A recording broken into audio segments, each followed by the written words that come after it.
Estamos ao vivo no Fórum Social Mundial. Bem, hoje a gente está aqui num dia muito especial, porque no Fórum Social Mundial, a AGEB de Minas Gerais, né, Associação de Jornalistas e Escritoras do Brasil, aceitou, né, esse desafio de estar falando sobre mulheres escritoras muito especiais que fizeram história. Tanto a vida delas quanto a obra delas é muito importante. E eu vou passar, desde já, para a Irislene Morato, que é a presidente, né, da AGEB de Minas Gerais, fazer essa apresentação das participantes de hoje, lembrando que a gente tem a honra de ter também a Rafaela Rezende fazendo essa interpretação em Libras. Bem-vindas e bem-vindos todos que estão conferindo a gente. Então, vamos para uma jornada de conhecer mulheres fantásticas da literatura. E para vocês que já conhecem, a gente vai partilhar algumas coisas que a gente sempre tem algo mais a aprender com essas mulheres. É com você, Irislene. Boa tarde a todas e a todos, e aqueles que estão na Europa, Portugal, já é boa noite, né? Bem-vindos aqui nesse momento poético que nós idealizamos, sempre realçando o papel da mulher escritora, junto com a invisibilidade. Esse in, entre parênteses, é justamente que são mulheres altamente visíveis, nomeadas, reputadas valor, mas que passaram uma vida, muitas vezes, tendo a nossa invisibilidade comum, né, a nós mulheres, principalmente, em todos os preconceitos que somos vitimadas, né, durante uma existência, né? Então, nós vamos apresentar as escritoras que são agebianas. Primeiramente, falar que a AGEB é uma associação de jornalistas e escritoras do Brasil. Coordenadoria, no caso, Minas Gerais. Como associação, nós já estamos fazendo 51 anos esse ano de 2001, ela foi fundada dia 8 de abril, em 1970, em Curitiba. E muito nos honra termos hoje já 16 coordenadorias em estados brasileiros, quase todo o sul, né? O sudeste, grande parte do nordeste e grande parte já do norte e centro-oeste, como Mato Grosso, Distrito Federal, Goiás. Então, é muita honra para nós ser uma das representantes de uma associação que fala, que dá voz à mulher, né? Que dá voz principalmente na cultura, né? Levando conhecimento a comunidades, não só restrito a, vamos dizer, atividades acadêmicas fechadas, então se associando a várias academias. Então, nós estamos aqui. A Brenda Marques, que é a coordenadora da nossa sala e do projeto, do fórum, né? Dessa mesa de escritoras e a invisibilidade, que vai falar de uma grande escritora, prêmio Nobel, lá do México, a Gabriela Mistral, a nossa Ceci Barbosa, veterana gebiana do Rio de Janeiro, mas nossa membro honorária, porque é muita honra tê-la com a gente, e ela se especializou, uma grande historiadora, pesquisadora, que é professora, né? Então, ela se especializou nas mulheres afrodescendentes, nas escritoras afrodescendentes, então ela vai falar de uma nossa grande, viva presença, que é a Conceição Evaristo. E a nossa Maria Delboni, que também é professora de português, ministrou na escola pública, privada, e bilíngue, trilíngue, né, Maria Delboni, que vai falar também da nossa Carolina de Jesus, que é um ícone da invisibilidade da mulher escritora em várias questões, né? E eu vou falar da nossa Cora Coralina, que nos exemplifica a mulher, né, no seu etarismo, que é um preconceito contra a idade, que nós mulheres também somos um pouquinho mais visadas. Os homens, ele cria, às vezes, os cabelos brancos, vira douto, a sabedoria. Na mulher, a coisa é mais pesada. E ela iniciou sua carreira a público, né? Veio ser conhecida no seu primeiro livro já aos 75 para 76 anos, e mostrando-se uma mulher idosa, né? Então, eu vou falar de Cora, com muito prazer. E nós temos aí a Rafaela nos fazendo essa inclusão por Libras. Obrigada, Rafaela. Obrigada a todas, espero que todos gostem desse momento poético. Vamos lá, Brenda. A nossa querida Maria Delboni está tendo problema de internet, né, Maria? Muito problema de internet que a Maria Delboni está enfrentando nesse momento, mas assim que ela estabelecer a conexão, a gente coloca de novo. Eu gostaria de começar já com uma obra muito especial, que é uma interpretação que fizeram da obra de Gabriela Mistral, com os contos dela. Gabriela Mistral, né, ela nascida no Chile, mas como a Elislene mesmo colocou México, porque a Gabriela Mistral viveu muito tempo no México, e boa parte da obra dela, e toda a difusão que ela fez, e todo o trabalho que ela fez sobre educação, e foi ali que ela fez realmente uma verdadeira revolução, né, na literatura e também na educação. Então, é interessante pensar que ela é uma latino-americana, né? Ela passou por vários lugares, também teve uma vivência em Nova York. Essa vivência dela em Nova York, assim, também foi bem potente, assim como na Europa. Era uma mulher do mundo, né? A Gabriela Mistral realmente era a primeira Nobel de Literatura latino-americana, e tem uma grande contribuição, tanto à obra dela, quanto à vida dela.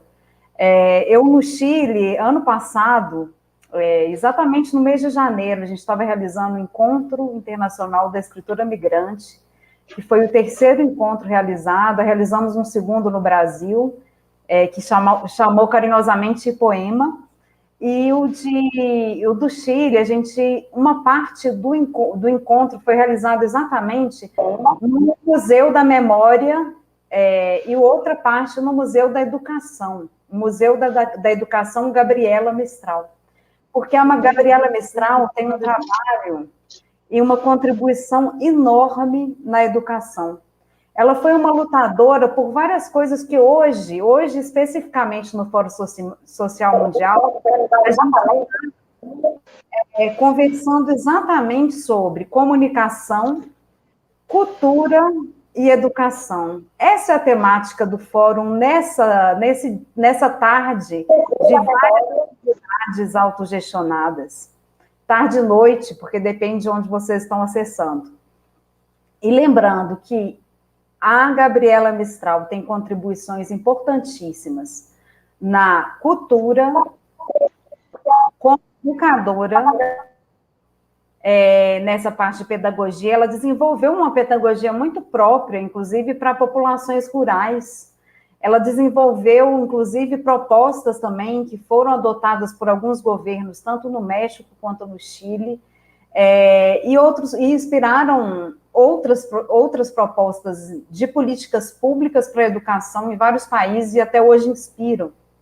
Ela, assim como a gente tem o pedagogo Paulo Freire, tem a pedagogia de Paulo Freire, e no Brasil, a Gabriela Mistral também defendeu uma educação que respeitasse a cultura, né, que respeitasse a realidade daquele educando, daquele que está sendo ali, de alguma forma, que essa transmissão de conhecimento seja também do aluno para o professor, do professor para o aluno, que seja feita essas trocas. e que a educação seja um direito de todos, público universal. A Gabriela Mistral lutou num tempo em que não era permitido às mulheres votar. Ela também, como feminista, ela levantou essa bandeira, ela escrevia artigos, inclusive. Certa vez, por exemplo, a França foi um dos primeiros países que permitiram as mulheres a votarem e a ser votadas. E uma vez a França negou esse direito do voto, porque não foi uma luta só de poucos anos, né? Teve derrotas também. Teve vitória depois, mas teve derrotas. E dentro disso, ela sempre comentava desse absurdo que era as mulheres não terem direito à educação ampla, porque era dito que as mulheres sempre teriam que ter uma educação básica só, porque, na verdade, elas teriam que estar cuidando das coisas do lar. E esse era o ambiente delas. E não, Gabriela Mistral mostrou que o ambiente das mulheres é o mundo, é onde elas quiserem, é a literatura, é como professora, como comunicadora que era também, comunicava através das suas obras, comunicava também em palestras, comunicava para todas as gerações, porque ela falava ela conseguia conversar e comunicar-se com as crianças, mesmo com as crianças, até os mais velhos, indígenas, camponeses, né, campesinos, assim. Ela fez um trabalho realmente de base. Ela que chegou depois que ela morreu também, ela foi para Serena, né, o corpo, foi em Coquimbo, que é uma região indígena, porque ela fazia questão de sempre lembrar e valorizar a sua origem indígena. E foi feito um trabalho muito bonito, que através dos contos dela, inspirados nos contos da Gabriela, foi montado, então, um filme de animação, e nesse filme de animação, através do trabalho da Gabriela Mistral, de poemas e contos de Gabriela Mistral, então temos esse trabalho que eu vou mostrar para vocês agora. Piececitos de niño, azulosos de frío.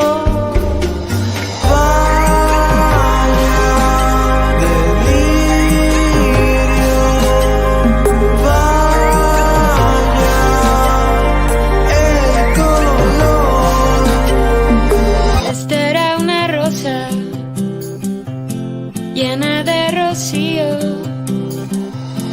Niño pequeño, aparecido.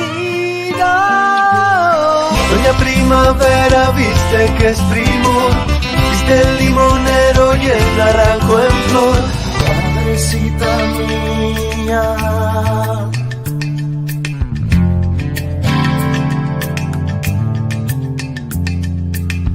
madrecita tierna, Con quien te sonríes, piadosa, inocente. Sí, yo que camine contigo amareado ojo, como la guinda bermeja.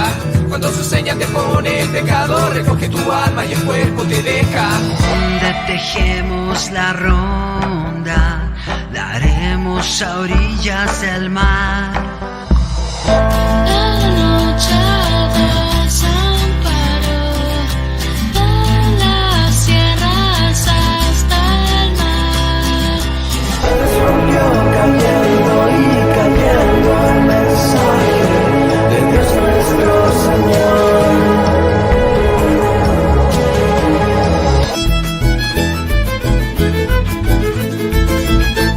Una rata corrió un venado y los venados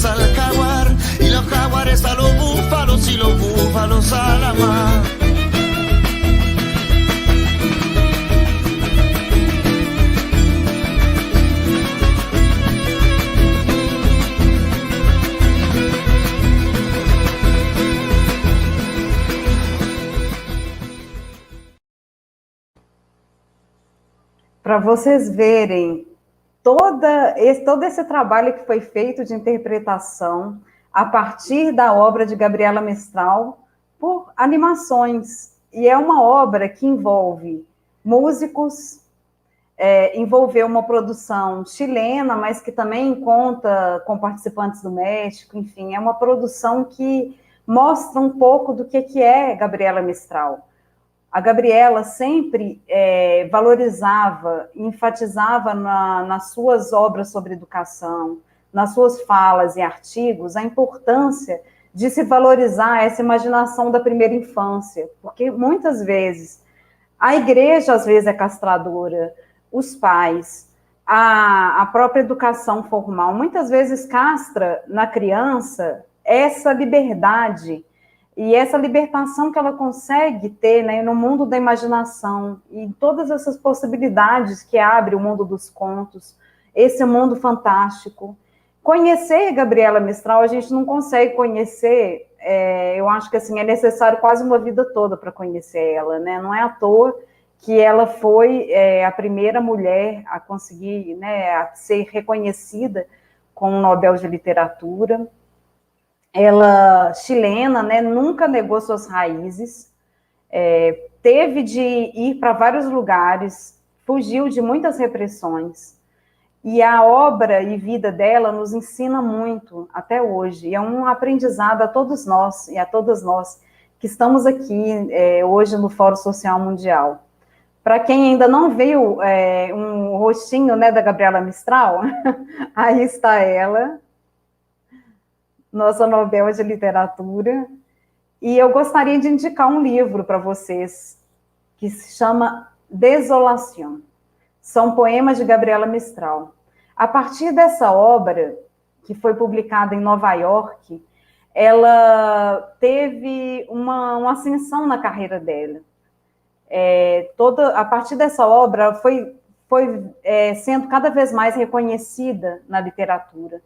E tanto que a Gabriela, ela dedicou-se muito tempo a ser professora mesmo em zonas rurais, indígenas, mas chegou um momento que ela precisou realmente se dedicar à escrita e se tornou realmente escritora profissional e não pôde continuar dedicando-se ao ensino, a esse trabalho mesmo de professora, né, primária principalmente, mas ela continuou a atuar e sempre colocar questões em artigos importantes, defendendo uma educação pública para todos, de qualidade. Até hoje, no Chile, essa luta dela por educação pública de qualidade, lá, até hoje, a educação não é pública, não.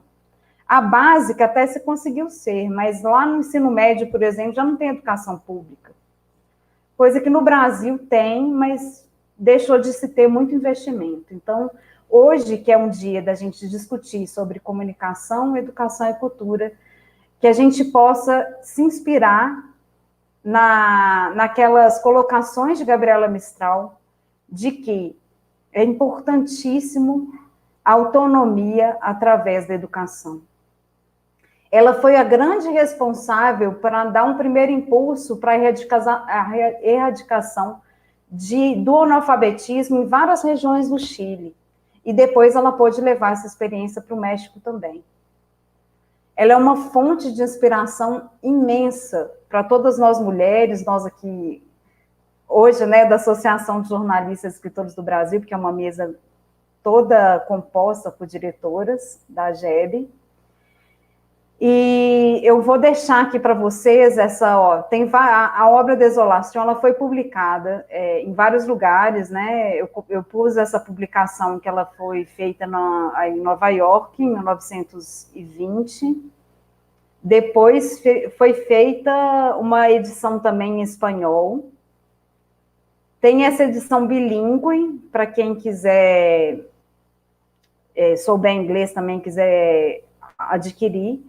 E tem alguns poemas desses traduzidos também. Fica aí uma oportunidade para a gente conhecer mais sobre a obra da Gabriela Mistral.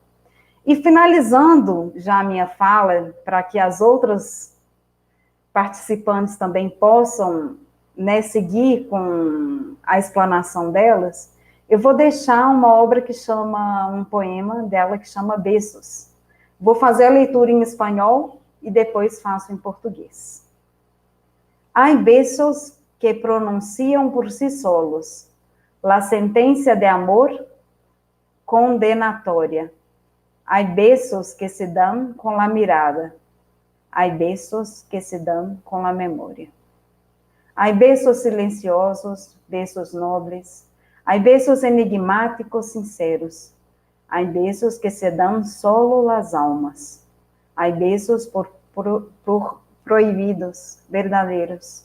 Hay besos que calcinan y quieran. Hay besos que arrebatan los sentidos. Hay besos misteriosos que han dejado 1000 sueños errantes e perdidos.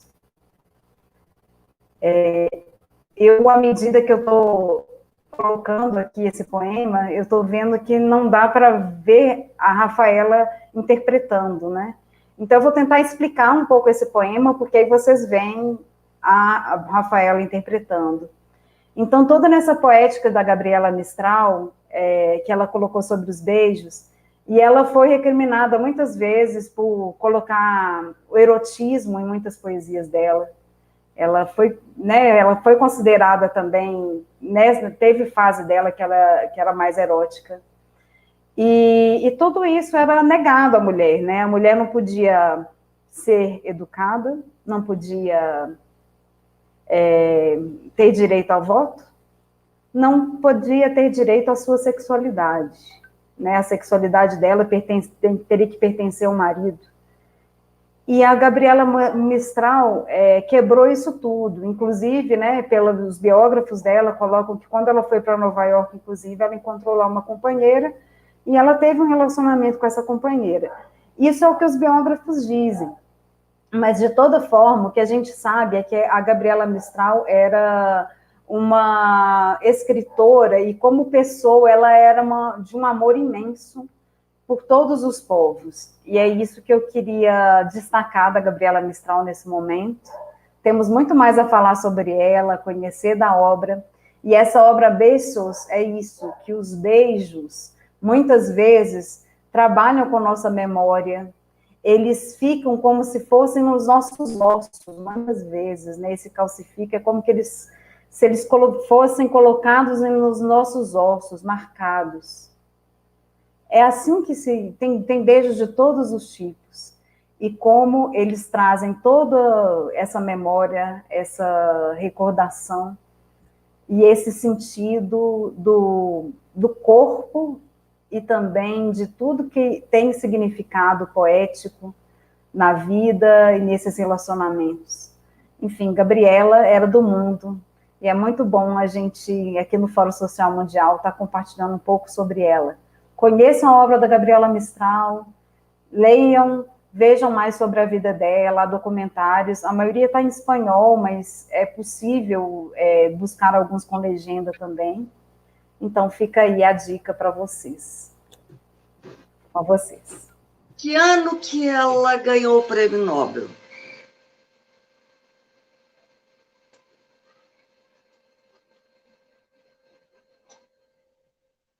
Que ano que ela ganhou o Prêmio Nobel? Tá, tirando.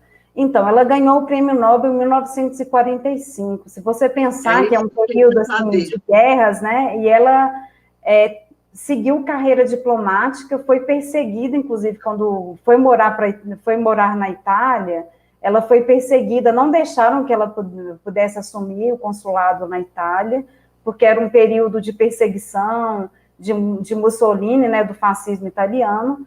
E a Gabriela Mistral, então, porque ela tinha uma perspectiva, né, ela se alinhava mais ao socialismo nas questões dela, acabou sendo perseguida também. E foi mais ou menos nessa época que ela começou também a viajar por vários lugares, né, por causa dessas perseguições, e quando ela era diplomata, que ela ganhou o Prêmio Nobel de Literatura, em 1945, e pela obra. Pela obra dela, não foi um livro específico. É bem especial isso. ela é nascida no início do século? Eu não ouvi bem quando que ela nasceu. Ela nasceu no final do século anterior. Ela nasceu em Do 19. coisa, no século XIX. Ela nasceu, foi no final do século XIX, em 1889, em Vicunha, no Chile, e ela morreu em Nova York em 1957. E depois que ela morreu em Nova York, levaram, né, os restos e tudo, e tem grandes memoriais, tem um memorial, um carinho muito grande por ela, em Coquimbo, La Serena, porque era realmente um lugar onde ela desenvolveu ali um trabalho muito forte, e ali ela tem as origens indígenas dela também. Que ótimo. Muito bem. As mulheres do início do século XX, onde tudo começou, né? Onde a mulher começou a votar, logo no início do século XX. Então, foi um século realmente de abertura maior para nós mulheres, inclusive na moda, né? Porque as mulheres do século XIX vestiam bem austeras, por isso também pareciam umas velhas com 40 anos, umas idosas, e tudo começava tão cedo na vida da mulher, né? E isso tudo gerou a responsabilidade. Então, essa invisibilidade para o mundo é devido mesmo à função da mulher ser restringida, né? Restrita ao lar, que é muito importante, mas não é só, né? E tudo mais. E vivo o século XX, muito mais agora o século XXI, né? Onde estamos falando também de nós, mulheres, escritoras, e trabalhando a invisibilidade em todas elas, né? Cada uma dentro do seu foco. Agora nós vamos passar para a Ceci. A nossa ordem aqui, né, Ceci, está alfabética. Então, a Brenda Marques, aí seria a Ceci, a segunda, e você centraliza mais para a sua esquerda, para o seu rosto não cortar. Viu, Ceci? Que já nos agraciou muitas vezes com palestras sobre as escritoras afrodescendentes, maravilhosamente. Agora vamos falar da Conceição Evaristo, que é uma grande mestra, doutorada, cheia de... E me orgulha de ser mineira de Belo Horizonte, né? Então, puxando aqui para nós um pouquinho, né, Ceci? Ceci, vê se você consegue habilitar seu áudio, porque ela está sem áudio no momento ainda. Caso a Ceci não consiga falar agora, você está sem áudio, Ceci? Ceci, você está sem áudio. Não te ouvir, não. Ceci? Não estamos te ouvindo. Será que eu entro, então, para falar da minha Cora enquanto ela arruma o áudio, Ceci? O que você acha, Acho que Brenda? sim. Ceci, você não está conseguindo ser ouvida. Se você pudesse entrar de novo, a gente não está conseguindo te ouvir. O áudio. Agora sim. Veja se vocês Agora, estão me Ceci. escutando. Estão me escutando? Sim, agora sim. Agora estamos. Bem, Perfeito. é porque eu estou com um problema para escutar vocês. Está mastigando muito.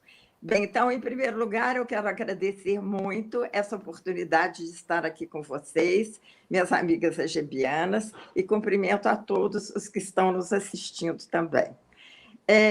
O tema eu achei muito interessante, falar sobre escritoras afro-brasileiras. Eu, depois de ter ficado por cerca de 30 anos trabalhando com escritores, com autores, literaturas de língua inglesa, fiquei encantada com os afro-americanos.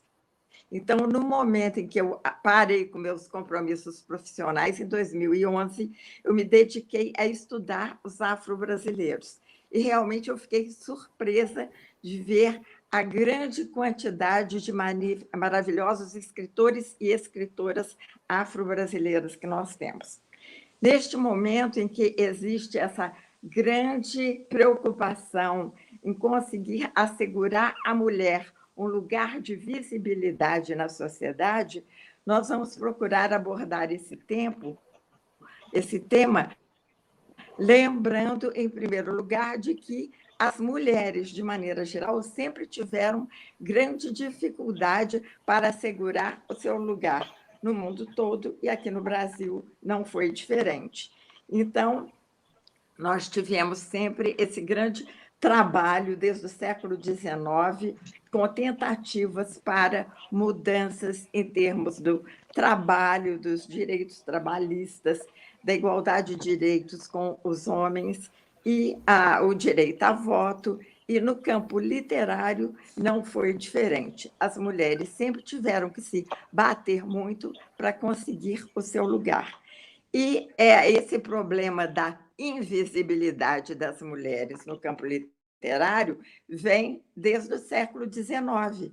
Então, houve mulheres que tiveram destaque no seu tempo, como foi o caso de Narcisa Amália. Narcisa Amália foi a primeira jornalista profissional, escritora, poeta, e, no seu tempo, ela teve uma atuação de destaque. Chegou a receber a visita de Dom Pedro, em Resende, onde ela morava, e depois ela ficou no esquecimento. Ela não é uma personalidade tão conhecida dentro da literatura. Júlia Lopes de Almeida teve um renascimento agora. Júlia Lopes de Almeida, Albertina Berta e a própria Narcisa Amália tiveram trabalhos de pesquisa sobre sua vida, agora, recentemente, a partir do século XX, mas no século XXI, já não no século XX.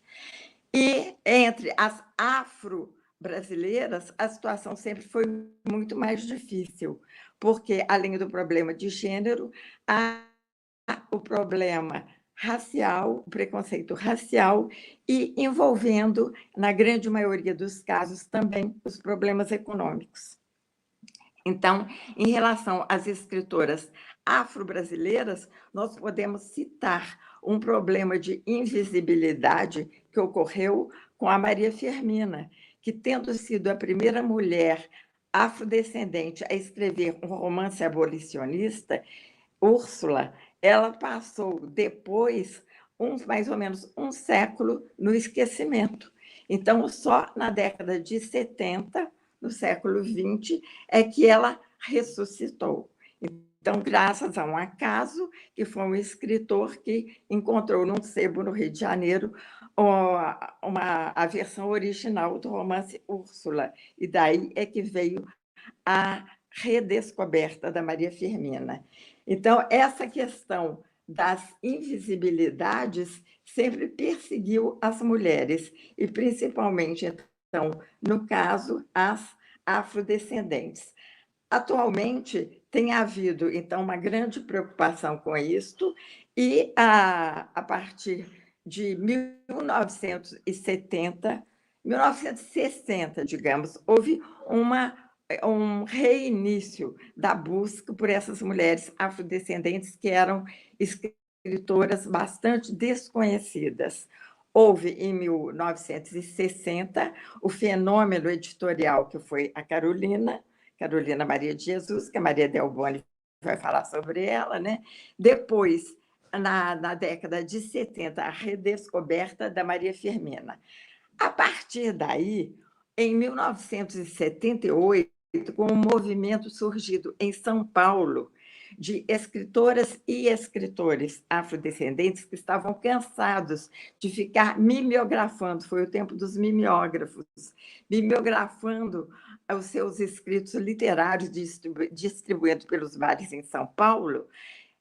A partir daí, houve um renascimento dos escritores afro-brasileiros. Eles, se sentindo sem espaço editorial, resolveram, então, criar os Cadernos Negros. Cadernos Negros, o nome que já veio inspirado pelos cadernos da Carolina. E começaram, então, a se reunir e cuidar da publicação dos seus trabalhos literários, prosa e poesia. Os Cadernos Negros, então, foram criados em 1978.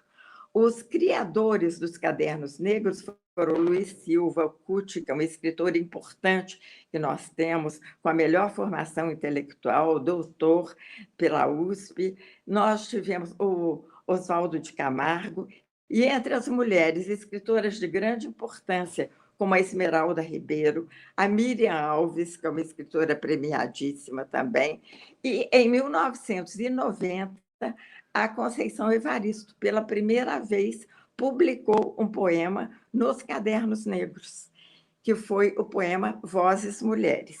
Nessa época, Conceição Evaristo ainda estava batalhando pela sua formação intelectual, porque Conceição Evaristo veio de origem muito humilde, nasceu e viveu a sua infância e adolescência na favela do Penduraçaia, ao final da Avenida Afonso Pena, e com grande dificuldade foi estudando e completou em Belo Horizonte o ensino médio aos 25 anos, porque muitas vezes interrompia seus estudos por causa de seus trabalhos sem horário, de babá, faxineira, lavadeira, junto com a sua família, mãe, tias, todas elas envolvidas nesses trabalhos.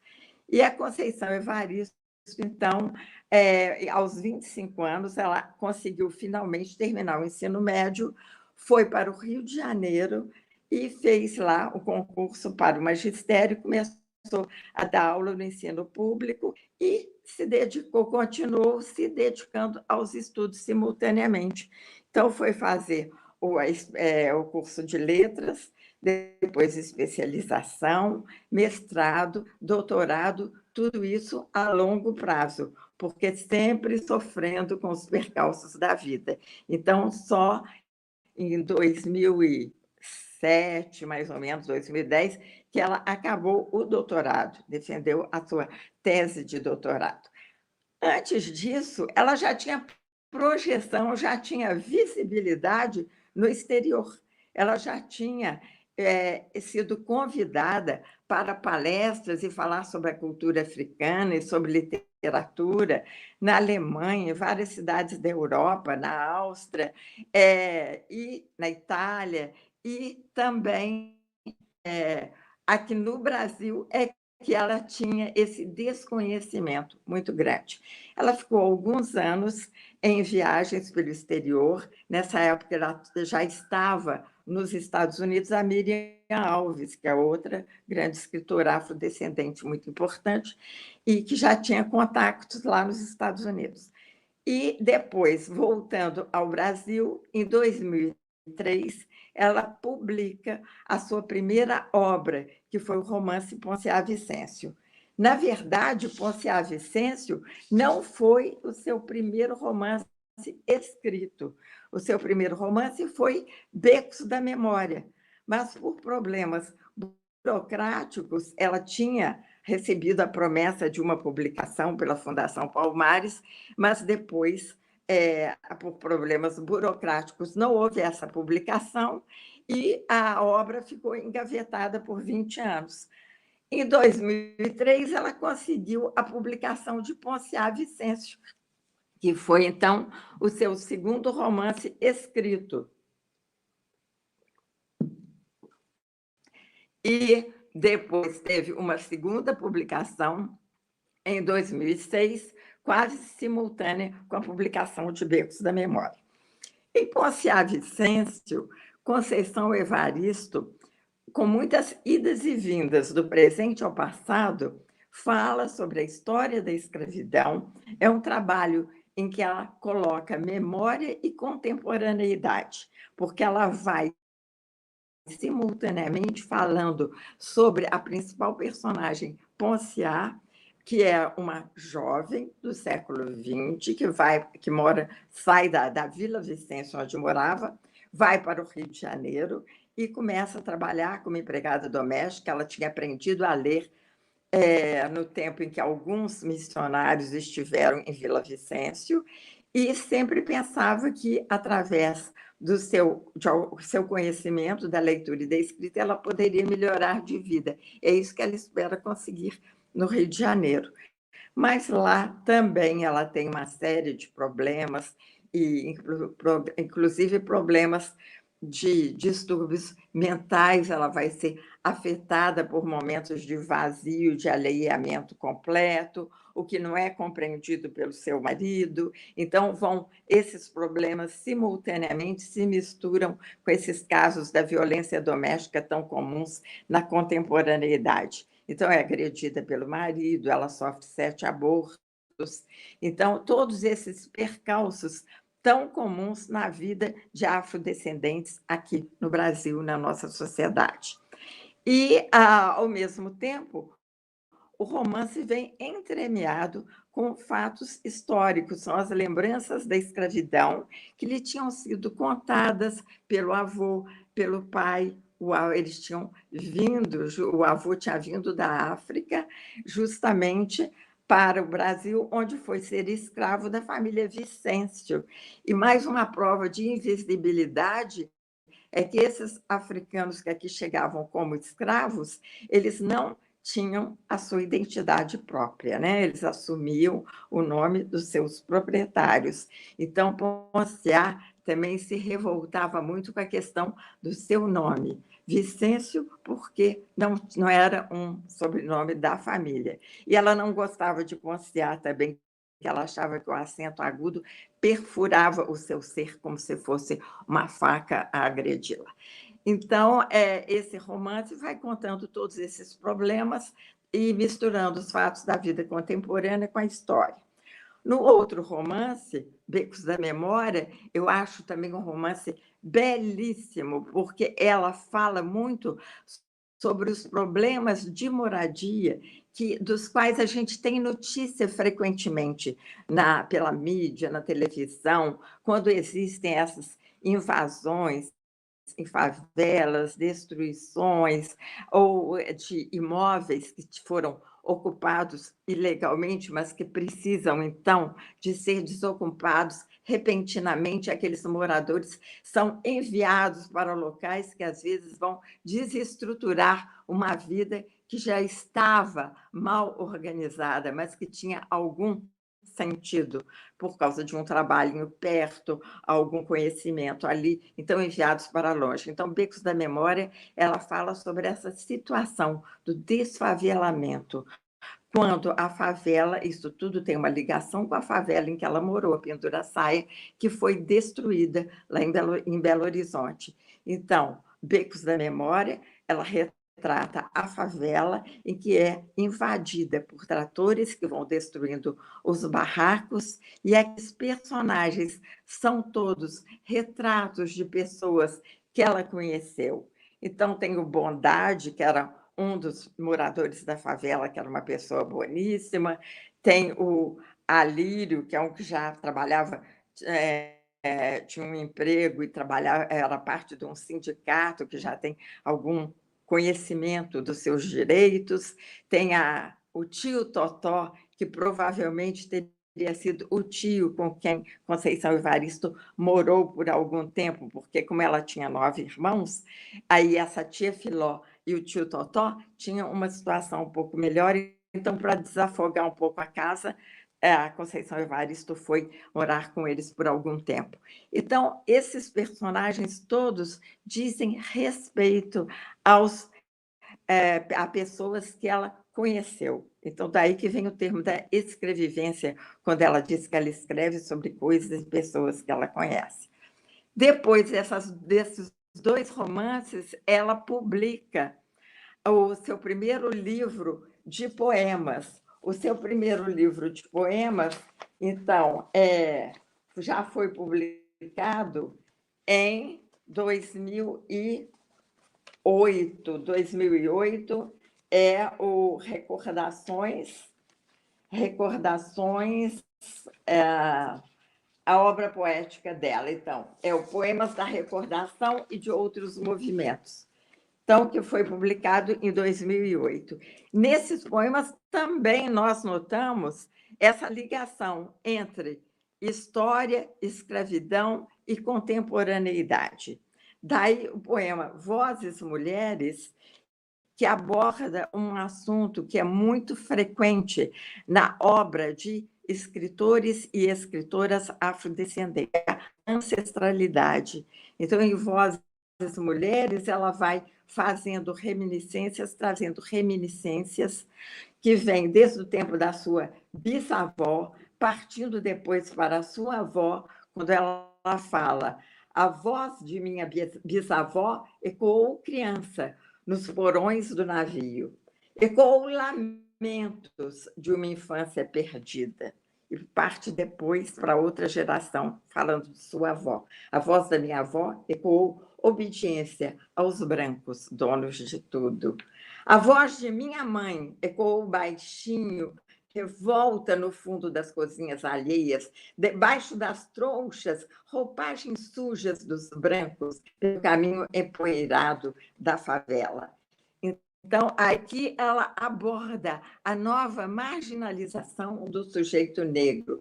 De escravos passam a empregados domésticos, lavadeiras e faxineiras que limpam a sujeira dos brancos. Atravessando gerações, a voz da poeta se faz ouvir, perplexa com a situação, a dor refletida em rimas de sangue e fome. E então ela fala: a minha voz ainda ecoa versos perplexos com rimas de sangue e fome. E a voz da minha filha recolhe todas as vozes, recolhe em si as vozes mudas, caladas, engasgadas nas gargantas. A voz de minha filha recolhe em si a fala e o ato, o ontem, o hoje, o agora. Na voz da minha filha se fará ouvir a ressonância, o eco da vida, liberdade. Então, na poesia como na prosa, ela transita do passado à contemporaneidade,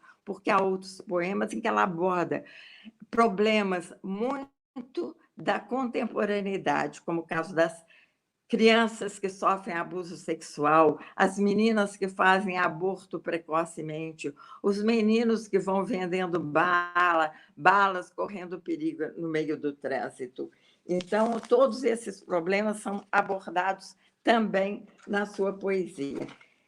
Nós temos depois, em prosa, outros livros de contos. A prosa de Conceição Evaristo, os contos de Conceição Evaristo são magníficos. O primeiro deles foi em Submissas Lágrimas de Mulheres, em que ela faz uma inovação quando coloca a narradora como sendo uma personagem sem nome que vai entrevistar pessoas da comunidade, e todos os capítulos têm nomes de mulheres. E é a Shirley Paixão, Soledade e vários outros nomes desse estilo. Depois, em outro volume de contos, que foi agraciado como finalista, terceiro lugar no Prêmio Jabuti, foi o Olhos d'Água. Depois, passando para uma linha um pouco diferente, misturando um pouco do sobrenatural, do mágico do sobrenatural, histórias de leves enganos e parecenças. E o seu último romance, que foi a Canção de Ninar, Menino Grande. Conceição Evaristo tem sempre a preocupação de mostrar personagens reais, fazer com que a literatura não lance como personagens ou apresente a vivência dos negros como estereotipados. Então, ela apresenta figuras reais, essas das quais a gente tem notícia no dia a dia. E ela diz que, por exemplo, um menino que é representado em um de seus contos, o Lixão, ele foi inspirado no menino que ela conheceu no Bar Amarelinho, no centro do Rio de Janeiro. Então, ela tem sempre essa preocupação de tornar visível as experiências dos negros, os afrodescendentes, que constituem a maior parte da população brasileira.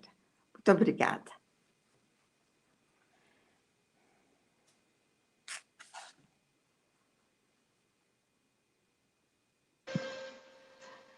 Você sim, foi maravilhoso essa sua abordagem. Ó, parabéns. Porque você deu uma introdução onde, desde a Maria Firmina, lá atrás, abolicionista, então você fez um apanhado, né?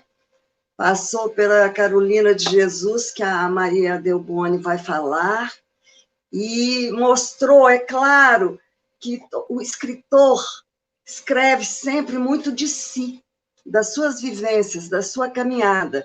Então, a Conceição Evaristo não poderia ser diferente, né? E falar do olhar, da vida que ela teve, nessa visão ampla do meio em que ela viveu. Muito bem, é sempre enriquecedor. A gente sempre aprende um pouco mais, um detalhe a mais. E nós que falamos um pouco, você que já fez essa palestra várias vezes, você vai enriquecendo cada vez mais, sedimentando seu conhecimento e passando para a gente. Então, eu veria essa palestra N vezes, viu, Ceci? Muito obrigada pela participação aqui e nos aguarde. Ô, Brenda, agora, o que você acha da Maria Delboni continuar, porque ela vai falar da Carolina de Jesus, né? E depois eu finalizo com a Cora, que é um pouquinho diferente, né? Dentro da abordagem da invisibilidade. A Cora é bem evidente o etarismo sofrido por ela e também todo o aspecto da caminhada dela. Mas quando ela se lançou, né, velhinha, então eu acho que, Maria Delboni, aproveitar que a sua internet está ok, a gente que faz ao vivo e a cores, né, tem que contar com esses percalços da internet, né? Então, bem-vinda, Maria Delboni, nossa diretora, segunda secretária da AGEB-LG, e sempre nos representando tão bem. Muito obrigada. É um prazer estar com vocês, e eu vou tentar falar com vocês da leitura que eu fiz da Carolina, né, que é uma nossa mineira, nasceu em Sacramento, Minas Gerais, em 1914, e foi para o Rio de Janeiro. Ela fez em Sacramento no ano primário apenas. É interessante a gente notar o que é que ela tem de conhecimento apenas no ano primário. É uma coisa impressionante. Ela fala que os livros são a coisa ideal, que é a maior bem da humanidade, um livro, né? E ela vai falando na narrativa dela, eu vou falar mais do quarto despejo, mas ela fala durante a narrativa dela o valor que teve esses livros na vida dela, né? Porque ela se mostra uma pessoa letrada, apesar de não ser letrada, porque ela cita Deus, ela cita a Bíblia, então ela cita a Rainha Margarete, da Inglaterra, e ela vai fazendo essas citações e mostrando que ela tinha realmente um conhecimento de vida, um conhecimento adquirido em livros. E como foram esses livros na vida dela? Eram livros que ela catava na rua. Veja, ela saiu de Belo Horizonte, de Sacramento, e foi morar em São Paulo. E em São Paulo ela foi para a casa de um senhor para ser empregada doméstica. A casa onde ela engravidou, para a favela, então ela foi para o Canidé, às margens do Tietê. Nesse Canidé que ela vai, então, começar o seu diário. Em 1955, ela começa esse diário contando as peripécias que estão acontecendo na vida dela e retratando a vida na favela. O que ela fazia? Ela catava papéis, ela catava ferro, alumínio, o que ela achava pela rua para vender. E era uma vida do dia para a noite, era para a boca, como ela dizia, eu tenho que fazer, tenho que levantar, tenho que correr atrás do prejuízo. Eu não como. E todos os dias era esse problema, ela tinha que levantar e correr atrás do alimento, né? É aquela história, você tem que correr todo dia e matar um leão, porque se não matasse esse leão, você estaria com um problema maior, que seria a fome. E é interessante que a gente vê que essa fome, ela vai vai perfazendo toda a leitura dela do quarto de despejo. E falo do quarto de despejo agora mesmo por quê? Então, essa fome ela é um imagem vivo, parece. Assim como a favela, com as suas situações de miséria, de briga, de lutas, de intrigas, e a situação de favela, ela vai se tornando também um personagem na leitura, na própria leitura da Carolina, né?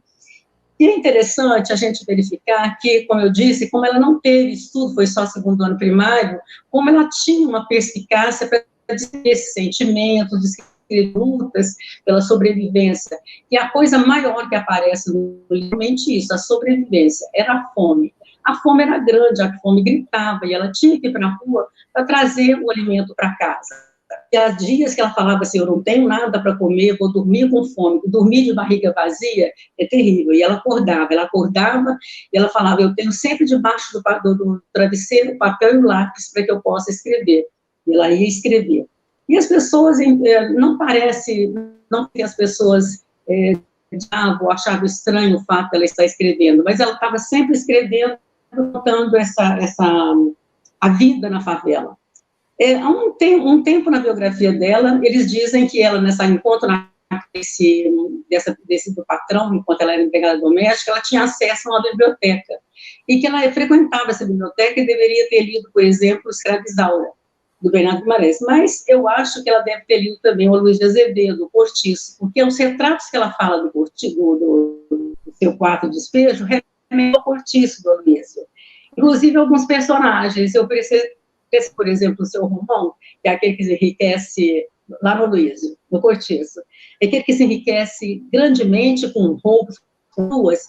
Ela tem um personagem que cuida da luz, que faz os bicos, né, os roubos de luz para toda a favela, e que ele vai comprar, vai de porta em porta cobrando aquele dinheiro que era para ele, vai se enriquecendo com aquilo. Um dia ela contou, ela tem 119 barras, ele está se enriquecendo, ele está sendo à custa da miséria do outro, né? Então, enquanto ela contava a sociedade das pessoas, da favela, em que emprestam um sal, dá um alho, e ajuda mesmo entrar numa briga, numa discussão para separar, enquanto ela conta essa solidariedade, ela conta também as falcatruas, ela conta também como o outro se enriquece à custa do outro, a miséria humana. Tem o seu Manuel, por exemplo, com o seu Miranda, né? O seu Manuel, que é o que vai ajudar ela sempre, que está tentando casar com ela, não aceita, e tem um caso com ele, sim, mas ela não quer um marido, ela não quer um marido. Então, ela se compara com, eu acho que dá para a gente fazer alguma comparação com esse Cortiço, com esse envelhecer de Cortiço, que está no Canidé e que está no Cortiço do Luiz Azevedo. Pode ser, não sei se a grosso modo eu faria essa comparação. Mas voltando para o nosso quarto de despejo, por que quarto de despejo? Ela dizia que o quarto de despejo é onde você põe as coisas, onde você joga os pessoas que não quer mais, que não são usados, que são descartáveis da casa. Essa grande casa seria São Paulo. E o que seria o quarto de despejo? Seria a favela. Então, lá ela estava no quarto de despejo, e por várias vezes ela se coloca como no quarto de despejo, né? Porque ela acha que o grande quarto de despejo de São Paulo são as favelas, né? Os grandes quartos, que não é só uma. Mas ela está falando do Canidé.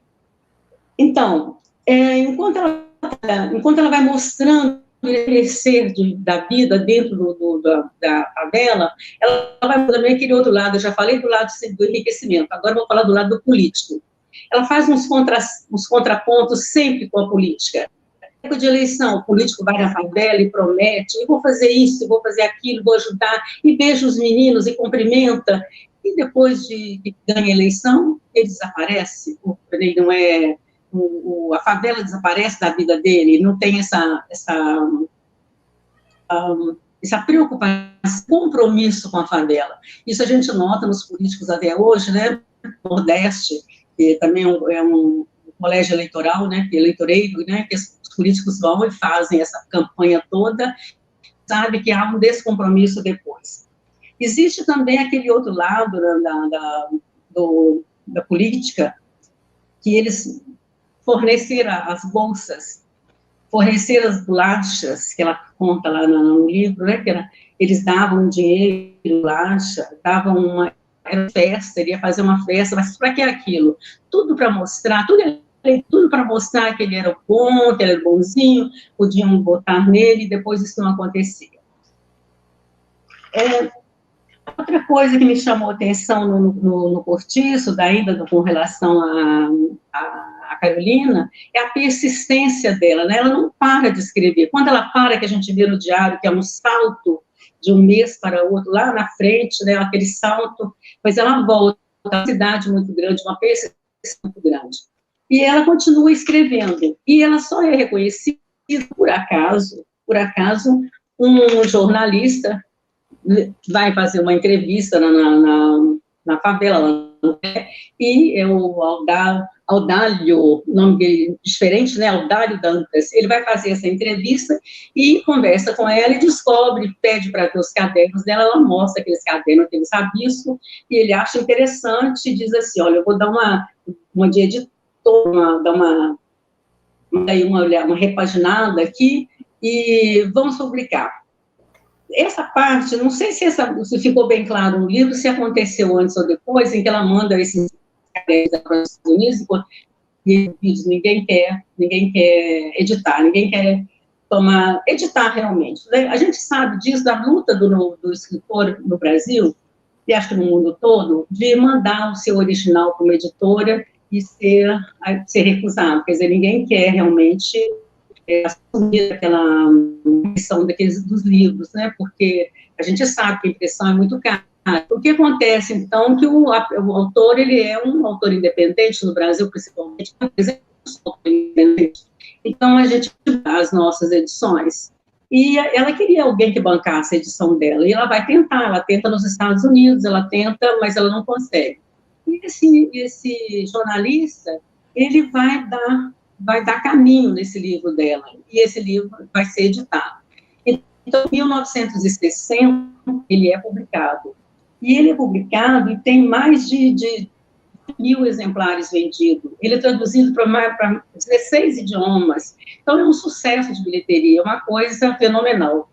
E há um vácuo nessa biografia dela, porque ela fala que ela morre em 77, há um vácuo aí, que não se sabe precisamente se é uma verdade ou não, em que ela volta para a rua para catar papel. Então, o dinheiro que ela tinha conseguido, ela não soube de administrar, foi suficiente. Mas existe esse vácuo, eu não tenho com segurança para afirmar se é uma verdade ou não.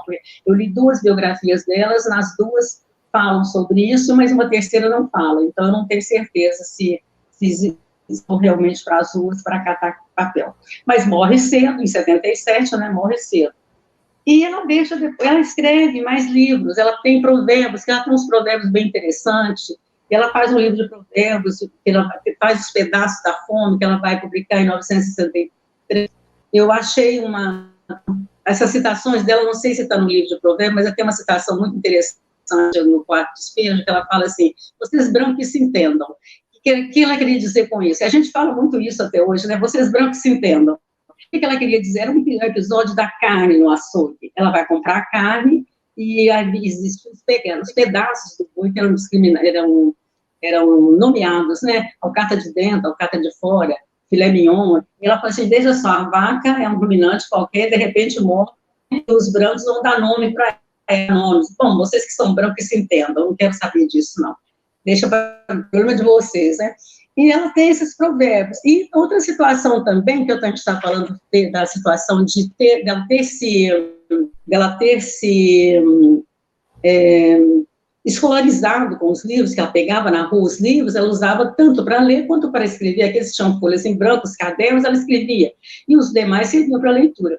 Ela ia se escolarizando com esses livros. Como eu falei dos judeus, né? Uma citação muito interessante dela, que ela fala dos judeus, ela diz assim, olha, os judeus quisessem que podiam fazer uma profecia para eles, por isso eles são ricos. Mas e os preços? O que eles tiveram? Não tiveram profeta nenhum, são pobres. E falava da Rainha Elizabeth, da Margarete também, né, da Inglaterra, da Princesa Margarete. Então, havia, assim, um enriquecimento cultural que ela tirou dos livros. Isso é muito interessante, você vê o poder que a pessoa tem de se auto-instrução, né, de autoinstrução. Quando ela chega, quando o livro dela, por exemplo, o jornalista diz, eu não mexi no português. Quando ela chega a escrever esse livro, está eivado de erros de português, mas as palavras são interessantes, porque tem um palavreado errado, com português escrito errado, mas um palavreado interessante, um palavreado rico. É uma leitura rica, bem rica. Eu gostei muito, achei muito interessante e achei que é válido para que as pessoas tenham uma ideia de perseverança, né? A gente pode conseguir muito com a perseverança, que não existe, os escritores temos que estar sempre, sim, batalhando para editar esses livros, sim, né? Não vamos chegar, a gente não tem intenção de chegar em 10 mil exemplares, nem tampouco ser traduzido para 16 idiomas, mas a gente vai chegar lá, sim. Eu acho que essa invisibilidade feminina, enquanto literata, enquanto literatura, ela está começando a abrir caminhos, a gente tem aí umas aberturas bem grandes, né? E é só perseverar. Obrigada.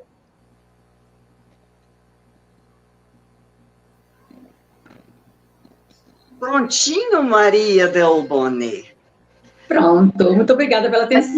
Eu vou pedir ajuda aos universitários, que a nossa catedrática Ceci, que pesquisa tanto, de repente pode responder, né, sobre a Carolina de Jesus naquela questão, né, se ela voltou ou não. Isso. E aí, Ceci? Você perguntou se ela recebeu algum dinheiro e aí não voltou para a favela, não é isso que é a sua pergunta?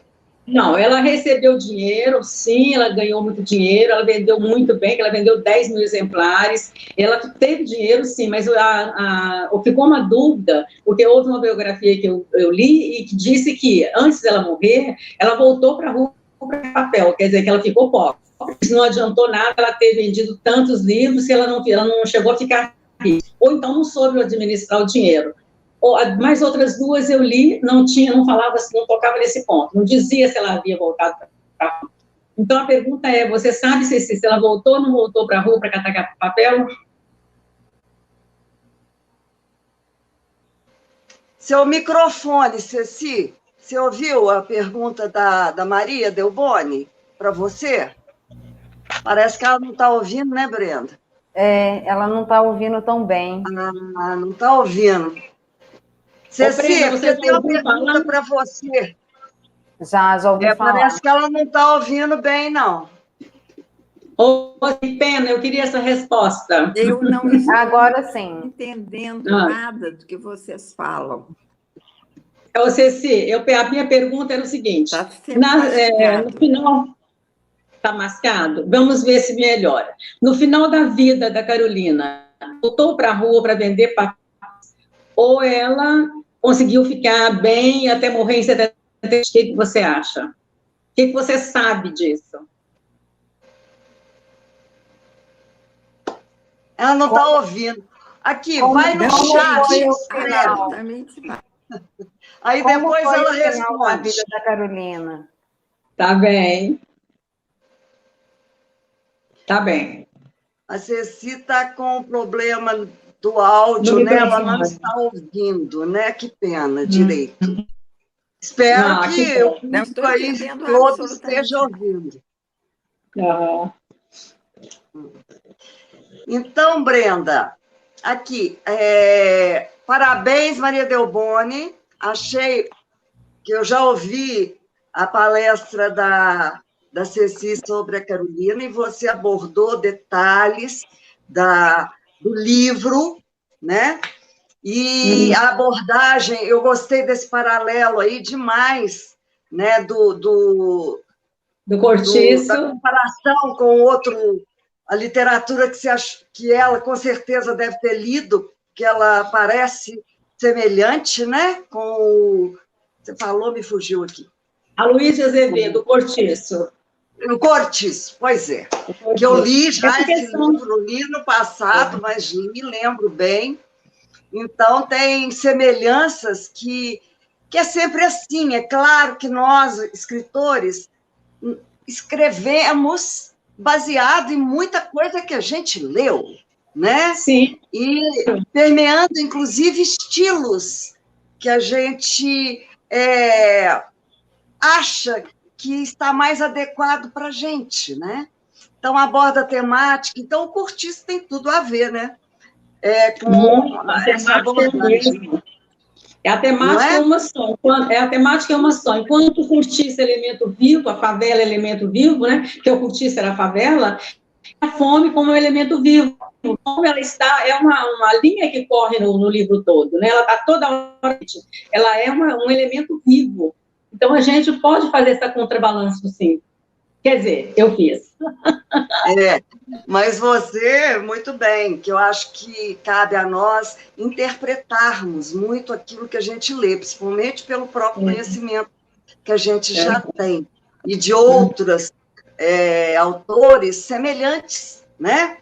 E, como diz, não há nada de novo embaixo desse nosso universo, né? Assim, na realidade, quando a gente escreve algo original para nós, com certeza já houve citações semelhantes, se não há algumas décadas, alguns anos, ou até centenas de anos, né? Então, é por isso que a gente que é pesquisador técnico, a gente tem que fazer o levantamento de literatura para a gente referenciar, né, autores que fizeram uma metodologia semelhante a gente e que a gente nem sabia, porque, e aí, como eles citaram na literatura, nós temos que citar e falar que a gente teve uma metodologia semelhante. Assim, a gente pode extrapolar para a literatura, né? Se fosse feito um referenciamento bibliográfico, e você teria que citar, às vezes, vários e vários autores que escreveram coisas bem semelhantes ao que você escreveu, com temáticas e tudo mais. Só que na literatura não tem essa necessidade, né, de você referenciar o autor para não ter plágio, para não ter isso, não ter aquilo. Então, a literatura científica ela é muito embasada em referências. Então, uma das partes mais importantes de um trabalho científico é você ter suas referências bibliográficas, né, bibliográficas. Então, mas é sempre bom a gente fazer esse paralelo, altamente enriquecedor, porque, como diz, valida mais o trabalho da Carolina de Jesus, né, de um autor anterior a ela, que foi tão assertivo, né, e tão renomado, tanto que é livro de referência para vestibulares, para estudo, para leituras de adolescentes, né? Pois é. Então, gente, vamos continuar, né, Brenda? Vamos falar agora da nossa Cora Coralina, que se chamava Ana Lins dos Guimarães Peixoto Bretas. Sim. Eu posso falar uma coisinha aí? Claro, perfeitamente. É porque você não estava ouvindo direito, Ceci, então aí estava difícil, né, para você responder. Pois é, porque eu peguei o celular e fiquei ouvindo pelo celular agora. Eu continuo sem ouvir por aí. Foi só porque eu vi que existe uma pergunta aí a respeito da Carolina e depois você também falou alguma coisa a respeito da Carolina.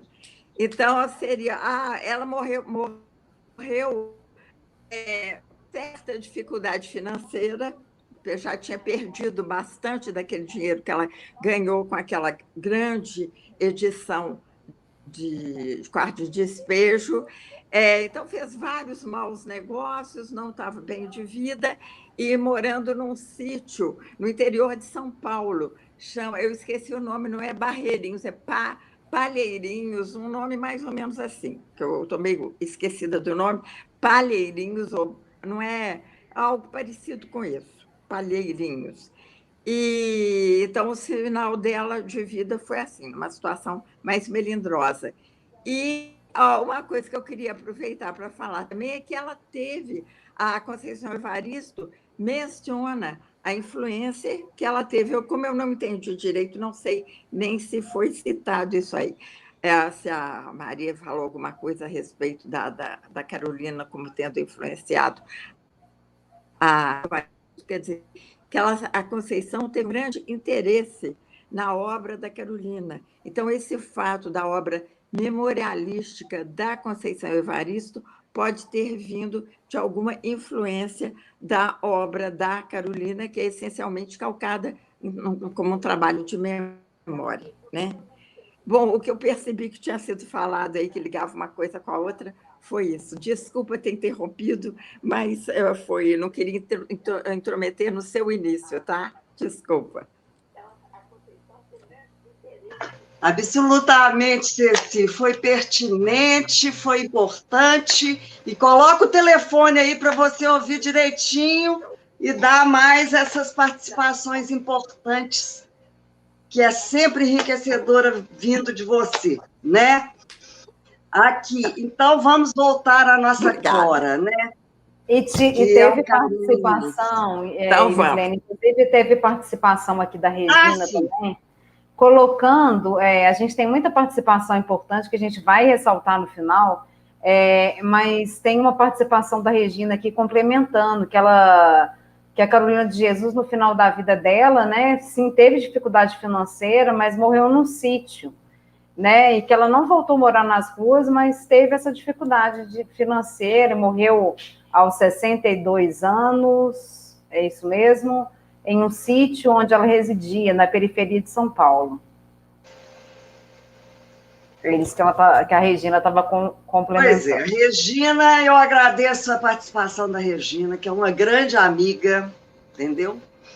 Uma enfermeira de mão cheia, ainda faz direito e está sempre prestigiando a gente aí nas nossas lives, né? E eu agradeço porque ela sempre faz observações pertinentes e enriquecedoras. Por isso que é bom a gente ouvir o público que participa, que nos orienta até para a gente seguir a nossa live, a nossa palestra de uma maneira assim, coesa, né? Com princípio, meio e fim a cada momento, né, Brenda? É importante deixar as coisas esclarecidas, porque se fica no ar, parece que não termina, né? Fala aí, Maria. Deixa eu agradecer, então. Obrigada, Regina. Lembrar aí, terminando essa post que você fez, que ela morreu no sítio e que estava realmente com problemas financeiros, que ela coloca assim, que não há nada pior na vida do que a própria vida. É uma citação dela e que aconteceu, tá vendo? Não há nada pior na vida do que a própria vida. Isso é a citação dela.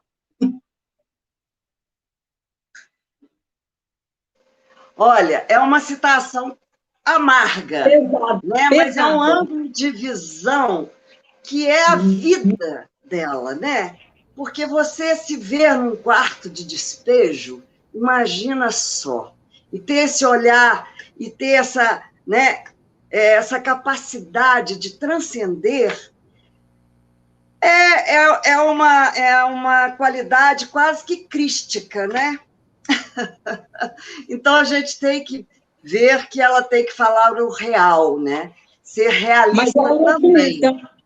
Ela fala isso, Elisene, ela falou isso, mas eu sou otimista, porque ela levantava todo dia e falava, vou matar, e ia, vou catar o meu papel, vou vender meu papel, vou trazer comida para casa. Ela ia e fazia isso. Então, ela era otimista, ela tinha, sim, otimista. Mas quando ela fala isso, é porque ela tinha, quando ela via os políticos, quando ela via a própria vida da favela, quando ela via aquele reboliço da favela, ela falava assim, peraí, não tem nada pior na vida que a própria vida. Não, é porque os desafios são constantes, só que ela era uma guerreira, né? E como toda guerreira, conquista, né? Conquista o resultado. Pode estar no quarto de despejo, pode estar na favela, que conquista. Quem tem esse comportamento guerreiro, que acredita no que faz, mesmo que mate um leão por dia, seja, luta para matar o essencial, que é a fome, a sobrevivência dos filhos, você ainda consegue o que ela conseguiu e que poucas nós conseguiremos, né, ou conseguimos, né? tendo toda a melhor facilidade, né? Outra coisa interessante, o homem é um produto do meio, segundo dizem, né? Pois ela, como produto do meio, ela não se deixou levar pelo meio. O livro dela não é cheio de palavrão. A linguagem dela não é chula. Entendeu? Ela cita situações, mas de uma maneira floreada, de uma maneira acobertada, parece que aveludada. Você sabe o que está acontecendo, mas o palavrão não está ali. A palavra chula não está ali. É interessante isso. Bem interessante. Muito interessante, ou seja, não importa o meio que você vive, se você tem uma intimidade telúrica, que eu vou até falar da Cora, você consegue ser esse poeta, ver o olhar sempre de uma maneira mais saudável, mais poética, mais lírica, né? Então, parabéns por esse grande exemplo de mulher negra, de mulher invisível dentro de uma comunidade onde seria o quarto de despejo, né? De certa forma, é uma analogia real, né? E onde a dificuldade, mas, ao mesmo tempo, ela teve a chance de retratar de uma maneira poética, in loco, né? Vivendo, sendo a maior personagem da sua própria história. Então, isso que é bonito de ver, né? E né, isso aí é lindo. São realidades um pouco diferentes, de origens semelhantes, por exemplo, da Conceição Evaristo e dela, né? Mas a Conceição teve outras oportunidades e a luta conseguiu galgar as letras, né? E galgar títulos acadêmicos, né? Ser titulada, ser considerada mestra, não só doutora honoris causa, como a própria Carolina de Jesus poderia ter sido condecorada a isso, e a Cora Colarmina foi. Voltamos à Cora aqui. Né? Vamos lá, Cora. A linda Cora, que ela teve brilhantismo, né? O nome dela, que é um nome bonito também, é um nome Ana Lins dos Guimarães Peixoto Bretas. Mas a história da Cora Coralina, ela foi bem enfática. Ela é filha de uma cidade, que era o Goiás, cidade de Goiás, em Goiás, né? Chamada também conhecida como Goiás Velho, mas isso não há necessidade, porque é Goiás, né? A cidade tem como padroeira a Santana. Então, a coisa que mais tinha nessa cidade é meninas chamadas Ana. Então, por que ela fala que ela quis ser uma... qual Ana que faz esses poemas? É a Aninha? É a Anacota? Porque vários apelidos, né? Então, não. Ela escolheu Cora. E Coralina, em homenagem ao Rio Vermelho que passa próximo à sua cidade. Né? E realmente foi muito assertiva. Mas entre a Aninha e a Cora tem uma distância grande, porque a Aninha é filha do segundo casamento da mãe dela. E a mãe dela era uma pessoa bem formada, letrada. A Jacinta, ela gostava de ler, ela tinha uma vida mais contemplativa, era uma mãe muito rígida, mas estava sempre com o jornal na mão, estava sempre falando sobre os assuntos essenciais, mas ela se sentia a feinha da família, ela teve problemas na infância quanto à autoestima dela. Ela era chamada de perna mole, porque ela vivia caindo muito, então tinha os bullying lá dos próprios irmãs e irmãos, e a ela que seria a última filha, de repente veio a caçula, que seria filha do terceiro casamento, e que foi a queridinha da mamãe. E ela se sentiu assim um pouquinho ainda mais excluída. E nessa ela tinha uma vida assim muito contemplativa. E muita coisa, a Clora me lembrou a minha infância, que eu tenho meu conto Reminiscências, onde eu viajo no meu jardim encantado, que era na cidade, no jardim da casa em que eu nasci. E lá vivi até casar.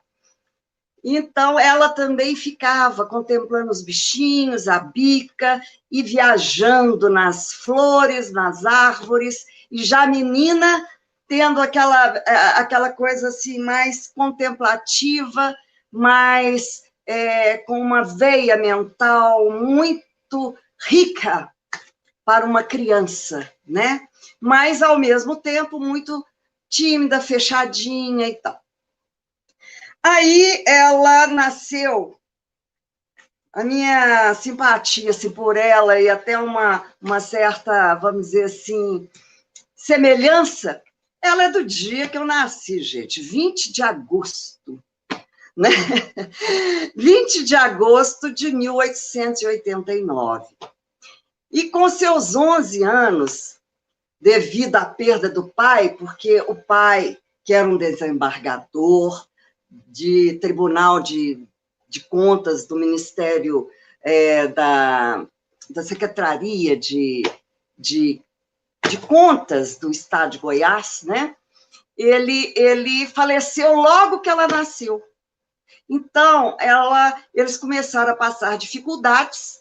Então, ela com 11 anos, eles foram viver numa fazenda, a fazenda que chama Paraíso.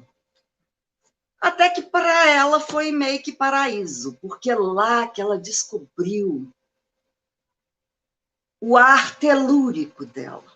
E lá brotou toda a capacidade poética dela. E com os 14 anos, quando ela voltou para a cidade de Goiás, que ela ficou de 1900 a 1905, e então, com mais ou menos 14, 15 anos, ela voltou, e aí ela começou a escrever e publicava-se no jornalzinho lá da cidade, que chamava Jornal das Rosas, seus primeiros poemas. Então, ela com 14 anos, ela já estava até tornando público a sua escrita. Aí, aos 22 anos, ela conhece, então, o marido, que era 22 anos mais velho do que ela. E o marido, o Candidio Tolentino Bretas, desculpe o nome dele diferente, né? Com ele, ela teve 6 filhos, sendo que 4 vingaram, né? Ficaram vivos. E ela foi para São Paulo com ele. Então, teve um interstício dela até 1956, um interstício de 45 anos de, vamos dizer assim, dedicando à família, onde ela fala que os filhos dela são os grandes tesouros, né? Em 1934, o marido morre e ela começa a trabalhar para ajudar a renda da família e ela começa a vender livros. E lá em São Paulo, ela conhece o editor da editora José Olímpio, né? Conhece até o próprio, e começa a trabalhar para ele. E em 1965, com seus 75 anos para 76, ela publica seu primeiro livro de poemas intitulado Beco de Goiás e as Histórias Rurais. As histórias mais. Então, é bem demonstrado que a escrita da Clora tem duas facetas. Ela fala da menina e das memórias, principalmente da bisavó dela, que marcou muito a vida dela enquanto menina. Então, o fato delas ter as obras dela, essa obra já ganhou o mundo, assim, ganhou projeção. Ela teve, em 76, o Meu Livro de Cordel. E as raízes dela, o pai dela, voltando lá no pai dela, o pai dela era nordestino. Então, ela era uma mulher goiana, arretada. Ela falava assim, que ela era arretada pelo lado nordestino dela. E o livro dela, que teve uma projeção maior, o Vintém de Cobre, onde ela evidencia o vintém, que é aquela moeda feinha, porque ficava preto, o cobre escurecia, né, e pesada. E esse livro foi ovacionado pelo Carlos Drummond de Andrade, que tinha, então, uma página no Jornal do Brasil. Então, ela evidenciou e elevou a Cora Coralina de tal maneira, dentro dos seus aspectos poéticos, que lá no Goiás, isso Carlos Drummond falando, lá no Goiás existe alguém muito mais importante para ele que o governador, que os homens mais ricos e banqueiros do Goiás. E ela se chama Cora Coralina. É uma moça andarilha, onde ela fala do seu caminhar pela vida e do seu olhar de mulher cujo pertencimento vai muito além das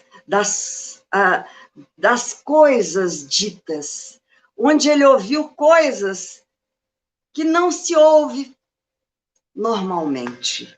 Essa é a poesia de Cora Coralina. Então, depois dessa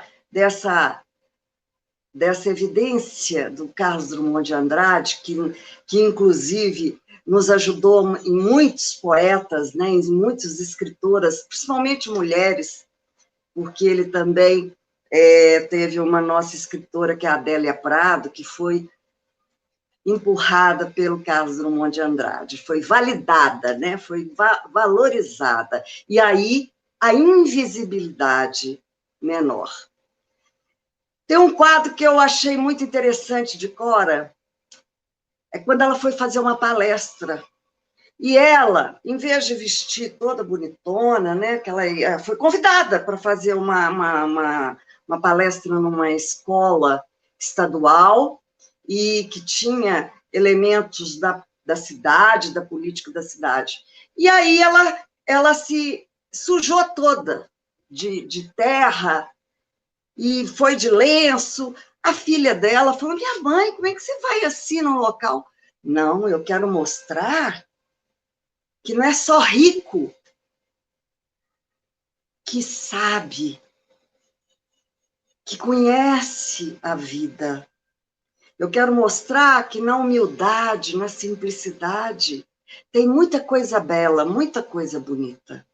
E ela, nessa palestra que ela deu, ela foi aplaudida de pé, foi a fama, como diz, ela deu voz à invisibilidade, não só da... E a palestra dela era sobre crianças abandonadas.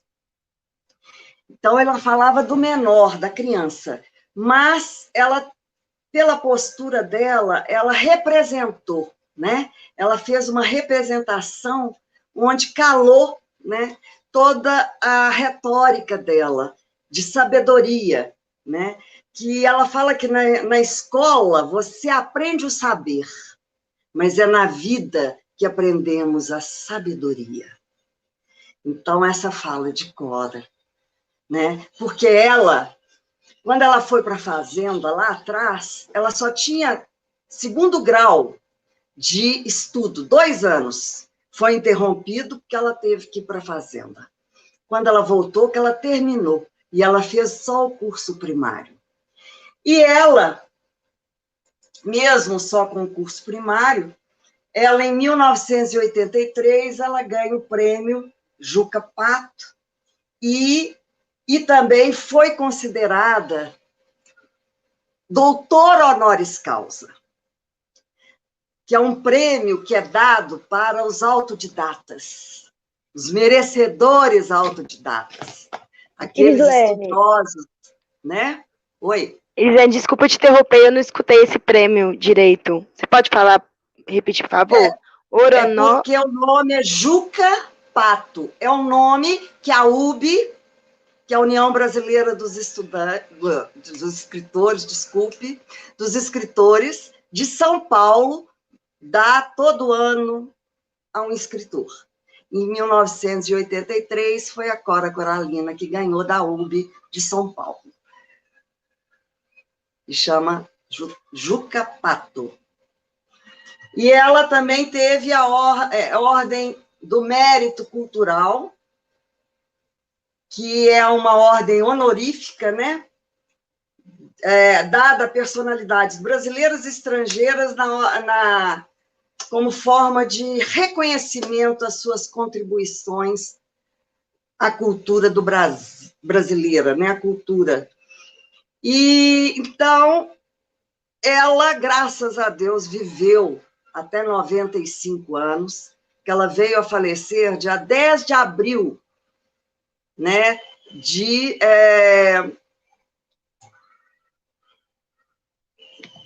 me fugiu aqui.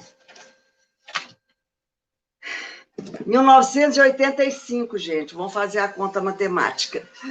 Com 95 anos, 89, 1985. Então, ela faria em agosto 96 anos. Ela faleceu em Goiás, mas devido a uma pneumonia. Mas até então, ela produziu e falou os seus poemas. Agora, realmente, ela não teve a casa dela, porque ela voltou, a significância daquela casa da Ponte, do Largo da Ponte, na vida dela, que é a casa da infância, ela voltou a morar, quando ela voltou de São Paulo para o Goiás, né, em 1956, e realmente a casa, quando ela faleceu, não tinha sido reformada, porque só depois que fizeram o Museu Cora Coralina. Então, ela estava com a casa segurando, com apoio, segurando o teto, ou seja, o artista não vê os louros totais da sua obra, em vida, muitas vezes, né? E eu quero finalizar com uma fala da Cora, que é um poema que eu tive uma empatia assim, com esse poema, porque eu acho que a gente tem que levar a vida como ela falou, que para ela funcionou. Penso que faço tudo com fé. Faço o que devo fazer com amor. Eu me esforço para ser cada dia melhor, pois a bondade também se aprende. Mesmo quando tudo parece desabar, cabe a mim decidir entre rir ou chorar, ir ou ficar, desistir ou lutar. Porque descobri, no caminho incerto da vida, que o mais importante é o decidir. Cora Coralina. Então, as escolhas, né, é o que nos define. Eu indico um filme de Cora, muito bom. Você vai passar o vídeo? Vamos colocar o trailer desse filme, que é um filme emocionantemente poético. Vamos lá.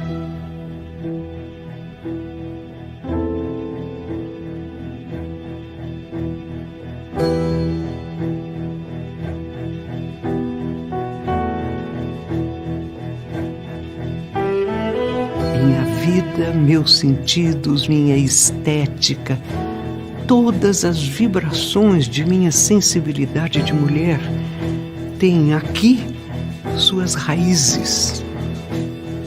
Eu sou a menina feia da Ponte da Lapa. Eu sou Aninha. Minha mãe, muito viúva, isolava-se no seu mundo de frustrações. Tudo isso aumentava minha solidão e eu me fechava, circunscrita no meu mundo do faz de conta. Vivia vida sedentária. Tinha atitude de pessoa desgostosa da vida, como dizia então.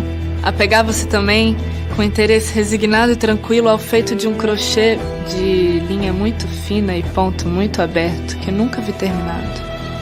Daí o título do meu livro, Vintém de Cobre. Vintém de cobre, dinheiro antigo, moeda escura, recolhida, desusada, feia, triste, pesada. Meus anseios extravasaram a velha casa, arrombaram portas e janelas, e eu me fiz ao largo da vida. Andei por mundos ignotos e cavalguei o corcel branco do sonho. Chorei ali, já do lado mineiro, minhas lágrimas de despedida. E fui caminhando, caminhando, e me nasceram filhos. E foram eles, frágeis e pequeninos, carecendo de cuidados, crescendo devagarinho. Vestida de cabelos brancos, voltei sozinha à velha casa deserta. Agora foi uma mulher que viu um futuro dela, ela quis alguém mais, ela montou numa garupa de um cavalo e se foi. Isso para mim é uma vitória. Isso para mim, essa ida de Cora é o despertar da mulher no mundo de hoje. Ajuntei todas as pedras que vieram sobre mim. Teci um tapete floreado e no sonho me perdi. Uma estrada, um leito, uma casa, um companheiro. Tudo de pedra. Entre pedras cresceu a minha poesia. Minha vida, quebrando pedras e plantando flores. Entre pedras que me esmagavam, levantei a pedra rude dos meus versos.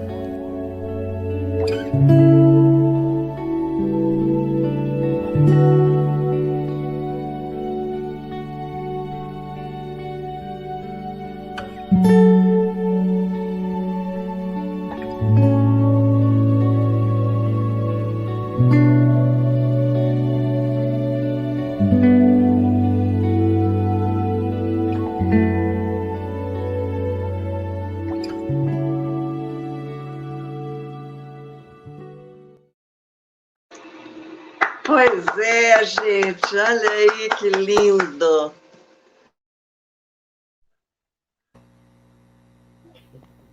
E viva a Cora e essas mulheres invisíveis. Guerreiras, guerreiras. Guerreiras, lindas, um exemplo a ser seguido, né? Uma motivação de vida para todos nós, um exemplo muito bom, né? E aí, Brenda? Tem mais comentários bons aí para a gente comentar, ver? Ó, a gente já está caminhando para o final dessa atividade, né? É um grande prazer receber os comentários que a gente foi exibindo aqui ao longo da live, né? E essa live que é especial no Fórum Social Mundial, a Associação de Jornalistas e Escritores de Minas Gerais acolheu também esse desafio de estar realizando uma atividade no fórum. Então, nós preparamos, discutimos e conversamos, e foram mulheres, assim, para escolher entre tantas escritoras. Essas 4 mulheres que nós escolhemos é porque elas realmente são muito especiais. E, claro, que a vida delas inspira também a escrita de tantas outras mulheres. Inspira também a coragem que elas tiveram e toda essa luta, né, para, assim, se tornarem visíveis e para colocar as falas delas de uma forma visível também. Aqui na audiência hoje, né, a gente tem, inclusive, a presença da Diandreia Portugal, e vou fazer, então, um convite que ela enviou para nós. No dia 30, também no Fórum Social Mundial, vai ter um painel que tem tudo a ver sobre essa questão da visibilidade, a importância da divulgação da produção literária do escritor no mundo por meio das instituições culturais. Vai ser uma mesa composta por mulheres também. A Beth, outra Beth, eu tô com uma dificuldade aqui de ler os nomes menorzinhos, mas assim, vou colocar os primeiros nomes então. Dinorá, Jussara, Lúcia, e a coordenação, então, é da Diandreia Portugal.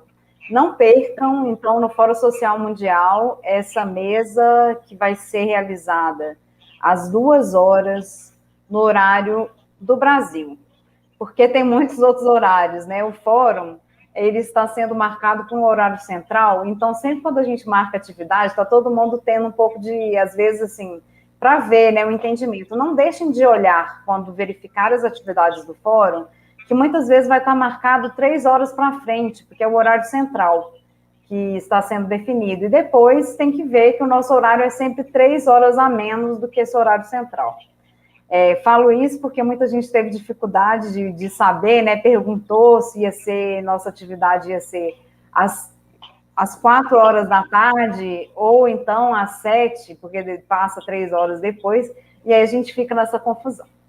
Ainda nessa questão dos convites, hoje tem uma mesa do coletivo de mulheres escritoras, a Angeli, do coletivo de mulheres artistas, né, estava aí também presente. Angeli, um abraço para você, e essa mesa que eu também estarei compondo, com, então, a Angeli mediando, a Edenice, a Gabriela, a Cida, eu e Rose. Vamos ter experiências aí de mulheres de diferentes estados, compartilhando, então, toda essa coletividade de mulheres escritoras. Ainda hoje, teremos também alguns lançamentos de livros, pelo um outro grupo, que é organizado pelo pessoal do Sim de Escritores, que está nessa parceria junto. Todos esses poetas, né, Vicente, Carlos, o Vinícius vai estar moderando, André, Alisson, vamos ter também Analice, Pedro César, Dinorá, Jorge Amanso, e eu também estarei fazendo Nós da Poesia. E essa atividade, gente, é à noite também, para vocês verificarem, porque muitas vezes as atividades coincidem os horários. Essa, por exemplo, que é 7 horas da noite, e logo depois vai ter atividade coletiva de mulheres artistas, algumas coincidem, mas estão disponíveis, vão continuar disponíveis no site do fórum, que é wsf2021.net, e também aqui nessa rede, o YouTube do Imersão Latina, a gente está disponibilizando, e vocês vão poder conferir todas essas atividades que a gente está organizando colaborativamente no fórum. Para quem não conhece o fórum ainda, está chegando aqui pela primeira vez, o fórum tem várias temáticas nele, e ele sempre busca um outro mundo possível. E esse outro mundo possível, ele constrói-se a partir exatamente dessas ideias das lutas coletivas e de como cada um de nós pode fazer sua parte também nesse mundo, nesse outro mundo possível, né? Com mais solidariedade, mais amor aos povos. E é desse mundo que o Fórum Social Mundial fala. E bem, amanhã, só para deixar para vocês um convite também, vai ter uma mesa organizada pelo Minas Vivas, que vai ser essa live aí do Fórum Social Mundial também, um painel que faremos sobre ativismos femininos na comunicação e na cultura. Então, fica aí o convite para vocês também conferirem. Essa atividade é amanhã, às 6 horas, né, 18 horas, horário do Brasil. Minas Vivas é um projeto que, inclusive, a AGEB de Minas Gerais sempre está apoiando, a gente está fazendo essas parcerias todas, né, para poder valorizar realmente a mulher, divulgar, e para vocês que são escritoras também, que têm materiais de economia criativa e quiserem compartilhar, a gente vai estar cadastrando também para uma loja virtual. É uma iniciativa que, nesses tempos de pandemia, que a gente não está podendo se encontrar, não está podendo, as lojas estão fechadas, e a gente tem produtos culturais, né, de mulheres, para poder difundir, é uma iniciativa para ajudar exatamente essas obras literárias, artesanato, enfim, as obras das mulheres artistas possam chegar também para as pessoas que têm interesse no Brasil inteiro. Então, confiram, não percam essa live de amanhã, e aí está meu recado, e obrigada pela presença a todos e todas.